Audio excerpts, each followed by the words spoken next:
information about your background, your education, and some of the things that were important in terms of eventually leading you to us this morning, and then we'll start talking about the Stonewall Riots. Well, as you've already said, my name is Alana McLaughlin. I am 11 years old. I am in 7th grade at John Early Museum Magnet Middle School. I play trumpet in the school's band. I'm also a cheerleader, and I'm heavily involved in my church, and I am also an alumna of the Junior National Young Leaders Conference that I recently attended June 1st through the 6th. Also this summer I attended SCATS, which is the summer camp for academically talented students at Western Kentucky University, where I stayed in the dorms for 2 weeks and took classes throughout the campus. Now, I got involved in the show back in 2010, and so as you said, this is kind of wrapping up my 3rd year. We have 1 episode after this. And so that's a bit about me.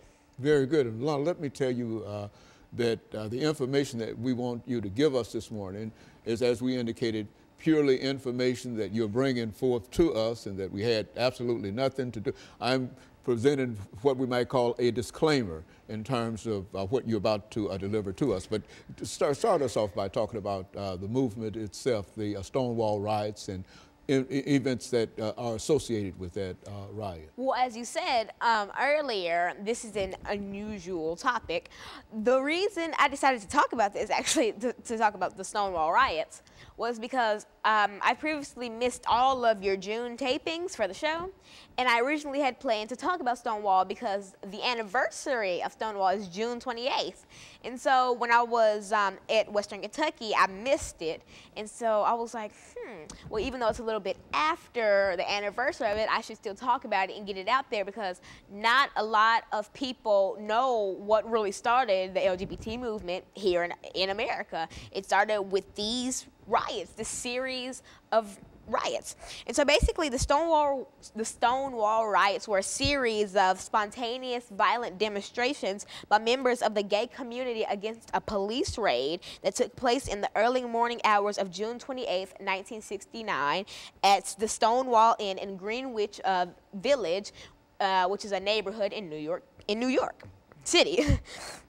They are widely considered to constitute the single most important event leading to the gay liberation movement and the modern fight for gay and lesbian rights in the United States. Very few establishments welcome openly gay people in the 50s and 60s around that time. Those that did were often bars, although bar owners and managers were rarely gay. At the time, the Stonewall Inn was not a lot of people know this. At the time, the Stonewall Inn was owned by the American Mafia. It catered to an assortment of patrons and was known to be popular among the poorest and most marginalized people in the gay community. Drag queens, representatives of a newly self-aware transgender community, effeminate young men, male prostitutes, and homeless youth. Police raids on gay bars